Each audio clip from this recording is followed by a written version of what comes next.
I am Dr. Kamal Kumar Rathore, Assistant Professor in Economic Administration and Financial Management Department in Government Commerce College, Sikar. हम लोग business budgeting study कर रहे थे और business budgeting में आज का हमारा टॉपिक है प्रोजेक्ट प्लानिंग। इससे पहले हमने ये स्टडी किया था प्रोजेक्ट प्लानिंग क्या होता है, what are the various types of projects, और आज हम देखेंगे कुछ महत्वपूर्ण परियोजनाएं कौन कौन सी है उनके बारे में। जनरली ऐसी परियोजनाएं होती है जिनमें विनियोजन के लिए उद्यमियों द्वारा परियोजना नियोजन किया जाता है, यानी कि कई ऐसे प्रोजेक्ट्स होते हैं जिनमें इंडस्ट्रियलिस्ट के द्वारा प्रोजेक्ट प्लानिंग का काम किया जाता है। तो ये कौन कौन से प्रोजेक्ट्स होते हैं, देखिए इसमें सबसे इम्पॉर्टेंट प्रोजेक्ट है सबसे पहले प्रोजेक्ट फॉर न्यू प्रोडक्ट, नवीन उत्पाद हेतु परियोजना। जब कोई इंडस्ट्रियलिस्ट या उद्यमी पहली बार किसी नवीन उत्पाद के लिए परियोजना का नियोजन प्रॉफिट को ध्यान में रखकर करता है, तो ऐसी परियोजना को, ऐसे प्रोजेक्ट को कहते हैं नवीन उत्पाद से संबंधित परियोजना। अब ऐसे प्रोजेक्ट्स में क्या होता है, जो नए स्टार्ट किए जाते हैं उसके अंदर पहले कोई एक्सपीरियंस नहीं होता है। न्यू प्रोजेक्ट कोई भी स्टार्ट करता है, अगर उसको कोई, तो डेफिनेटली है कि अगर उसको कोई एक्सपीरियंस नहीं है तो क्या इम्पॉर्टेंट चीज़ है इसके अंदर, इसमें सबसे इम्पॉर्टेंट चीज़ जो होती है वो है स्पेशलिस्ट की राय, विशेषज्ञों की राय। और ऐसे जो प्रोजेक्ट्स होते हैं उसमें रिस्क की पॉसिबिलिटी बहुत ज़्यादा रहती है, और इसलिए क्या होता है कि ऐसे प्रोजेक्ट्स के एग्जीक्यूशन से पहले, यानी कि ऐसी परियोजना के क्रियान्वयन से पहले एक विस्तृत विश्लेषण आवश्यक होता है, एक डिटेल में एनालिसिस ज़रूरी होता है। विशेषकर जो ये परियोजना साध्यता अध्ययन होता है,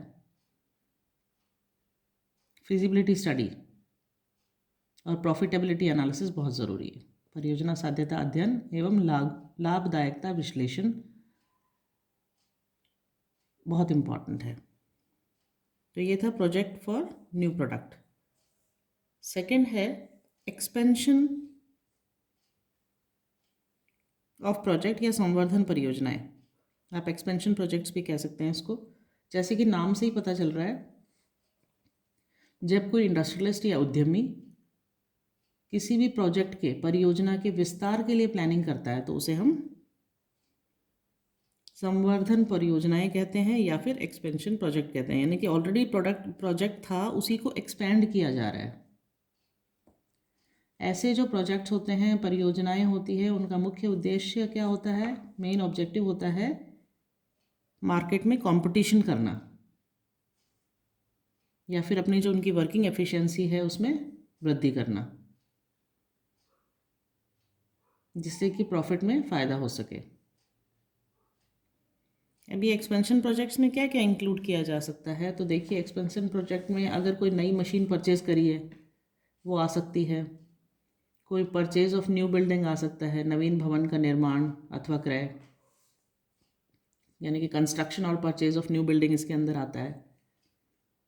या फिर पहले से कोई मशीन है उसकी कैपेसिटी में इंक्रीमेंट करना, वर्तमान मशीन की क्षमता में वृद्धि करना, increase in the capacity of existing machine, वो भी इसी में आता है। अगर कोई भवन ऑलरेडी बनाया गया है, यानी कि वर्तमान भवन का विस्तार करना, एक्सपेंशन ऑफ एग्जिस्टिंग बिल्डिंग। और अगर लार्ज स्केल पे एडवर्टीजमेंट किया गया है तो बड़े पैमाने पर जो विज्ञापन है वो भी इसी में आता है। या फिर दूसरे व्यवसाय को क्रय कर संविलीन करना, यानी amalgamation of other purchased business etcetera, ये सारी जो चीज़ें हैं एक्सपेंशन प्रोजेक्ट्स में आती है। संवर्धन जो परियोजनाएं होती है, जिन प्रोजेक्ट्स का एक्सपेंशन किया जाता है, उनमें इन्वेस्टमेंट करने से पहले उनकी कॉस्ट और उनसे प्राप्त होने वाला जो प्रॉफिट है, संभावित लाभ है, उसको ध्यान में रखा जाता है।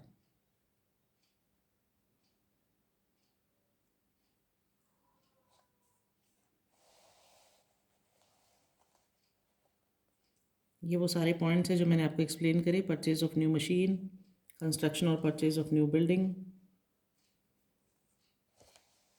Increase the capacity of existing machine, expansion of existing building, advertising at large scale, amalgamation of other purchased business. Third जो इम्पोर्टेंट प्रोजेक्ट है वो है एक्सटेंशन प्रोजेक्ट्स।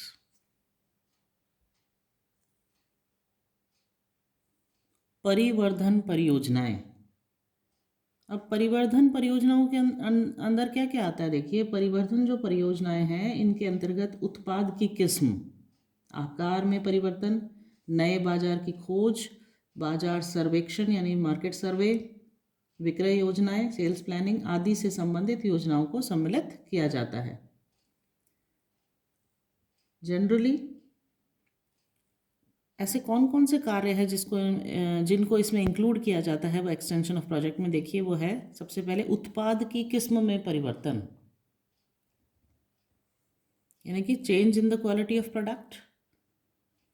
फिर उत्पाद के आकार में परिवर्तन, यानी कि change in the size of product. Then नए बाजार की खोज, सर्च ऑफ न्यू मार्केट।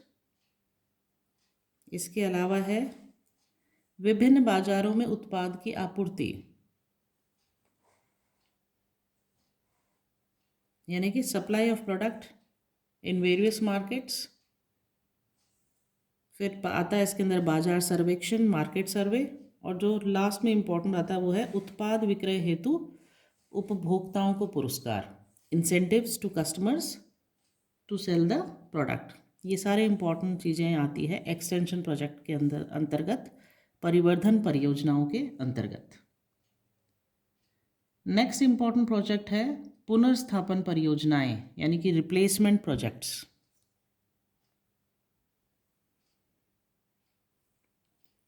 जैसे कि नाम से ही हम समझ सकते हैं, रिप्लेसमेंट प्रोजेक्ट यानी कि जब कोई एग्जिस्टिंग परियोजना है, यानी कि एग्जिस्टिंग प्लानिंग हो रही है, एग्जिस्टिंग कोई प्रोजेक्ट चल रहा है, उसमें पुरानी और कोई अप्रचलित मशीन यानी कि आउटडेटेड मशीन या ओल्ड मशीन के स्थान पर अगर कोई न्यू मशीन को रिप्लेस किया जाता है, नई मशीन प्रतिस्थापन करने के लिए अगर कोई प्रोजेक्ट तैयार किया जाता है, तो ऐसे प्रोजेक्ट्स को पुनर्स्थापन परियोजनाएं या रिप्लेसमेंट प्रोजेक्ट्स कहते हैं। ऐसा कब किया जाता है? ऐसा तभी किया जाता है जब पुरानी मशीनों से अगर जो काम किया जा रहा है वो प्रॉफिटेबल नहीं है, लाभप्रद नहीं होता है,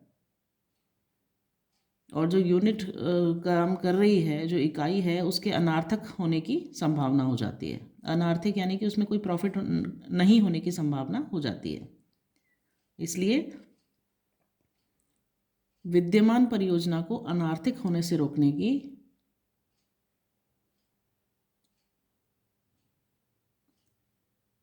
इसका इम्पॉर्टेंट ऑब्जेक्ट है। क्या इम्पॉर्टेंट ऑब्जेक्ट है रिप्लेसमेंट प्रोजेक्ट्स का? जो ऑलरेडी प्रोजेक्ट्स चल रहे हैं वो अनार्थिक ना हो, अनइकोनॉमिक ना हो, नॉन प्रॉफिटेबल हो ना हो, यही इसका मेन ऑब्जेक्ट है।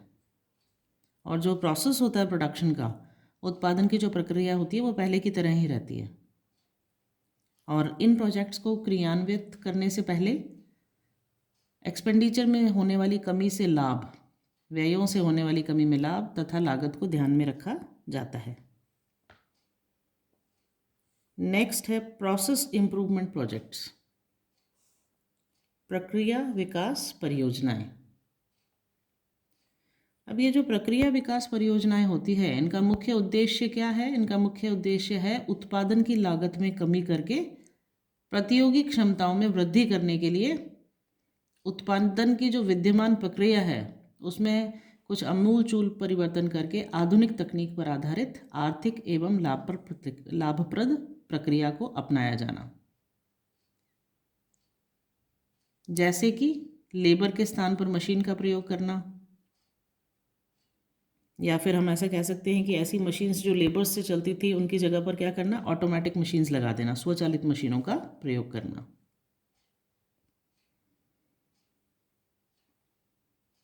नेक्स्ट है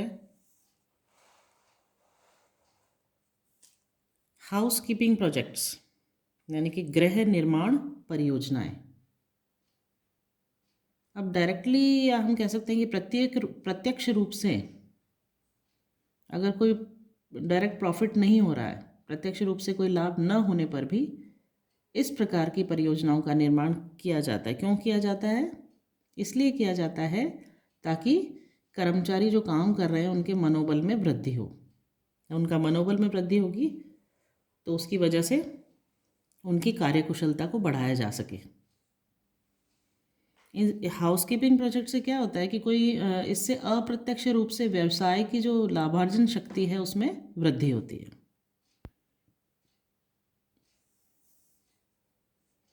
नेक्स्ट है कल्याणकारी परियोजनाएं, वेलफेयर प्रोजेक्ट्स। क्या होती है कल्याणकारी परियोजनाएं? अब जो कल्याणकारी परियोजनाएं होती है उनसे भी बिजनेस को डायरेक्ट रूप से कोई प्रॉफिट नहीं होता है, लेकिन इनडायरेक्टली प्रॉफिट होता है।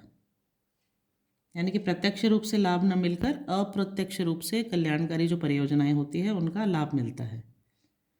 ऐसी परियोजनाओं के क्रियान्वयन में क्या होता है कि इसमें तो सिर्फ कर्मचारी का ही कल्याण नहीं होता है, बल्कि क्या होता है, कानून की अनुपालना एवं सामाजिक दायित्व की भी पूर्ति होती है। कोई भी ऑर्गेनाइजेशन जो काम करती है वो ज़रूरी है कि वो लॉज को फॉलो करे और एक सोसाइटी के प्रति उसकी एक रिस्पॉन्सिबिलिटी होती है, उसको फुलफिल करे। अब ये कल्याणकारी परियोजनाएं कौन कौन सी होती है या क्या क्या परियोजनाएं इसमें सम्मिलित होती है, तो देखिए इसमें बहुत सारी परियोजनाओं को सम्मिलित किया जाता है, जिसमें इम्पॉर्टेंट है स्वास्थ्य परियोजनाएं, हेल्थ प्रोजेक्ट्स, सुरक्षा परियोजनाएं यानी सेफ्टी प्रोजेक्ट्स,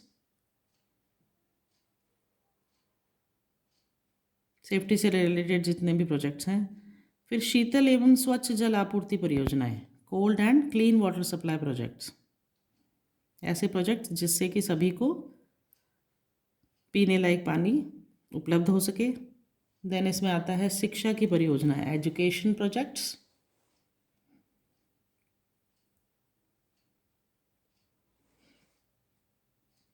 इसके अलावा बहुत सारे प्रोजेक्ट्स इसमें आते हैं, जैसे कि चाइल्ड वेलफेयर सेंटर, शिशु कल्याण केंद्र, बच्चों के या सोसाइटी के लिए पार्क्स, बच्चों के खेलने के लिए खेल के मैदान, प्लेग्राउंड्स भी वेलफेयर प्रोजेक्ट्स का ही पार्ट है। इसके अलावा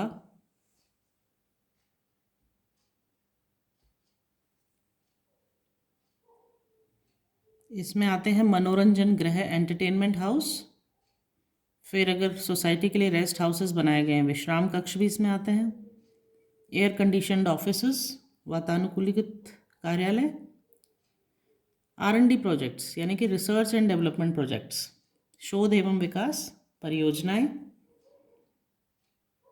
नेक्स्ट टॉपिक है हमारा, अब ये रिसर्च एंड डेवलपमेंट प्रोजेक्ट्स में क्या क्या इंक्लूड होता है, देखिए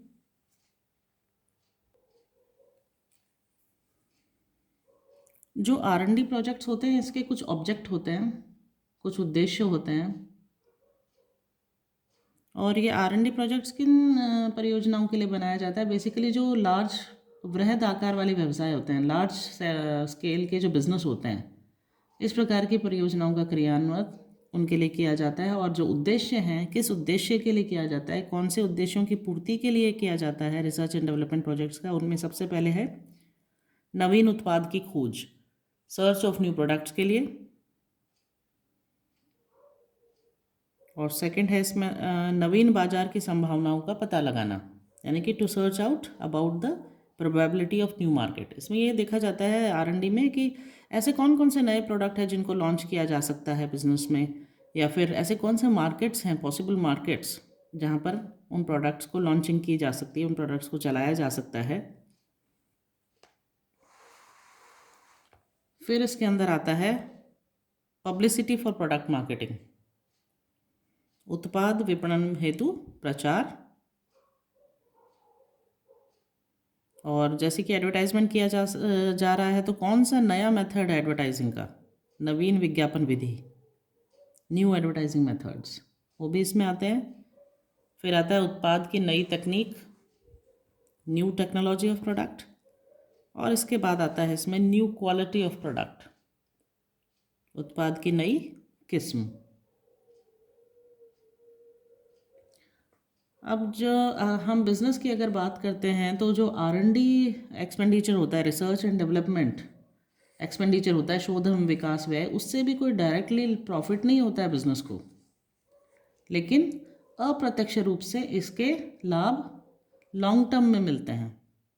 रिसर्च एंड डेवलपमेंट के जो प्रॉफिट्स होते हैं वो लॉन्ग टर्म में मिलते हैं, और इस प्रकार के लाभ व्यवसाय की क्या करते हैं, प्रतियोगी जो क्षमता होती है उसको बनाए रखने में सहायक होते हैं, हेल्पफुल होते हैं, और इसलिए इस प्रकार के जो एक्सपेंडिचर्स होते हैं उनको इन्वेस्टमेंट ही माना जाता है, विनियोग ही माना जाता है।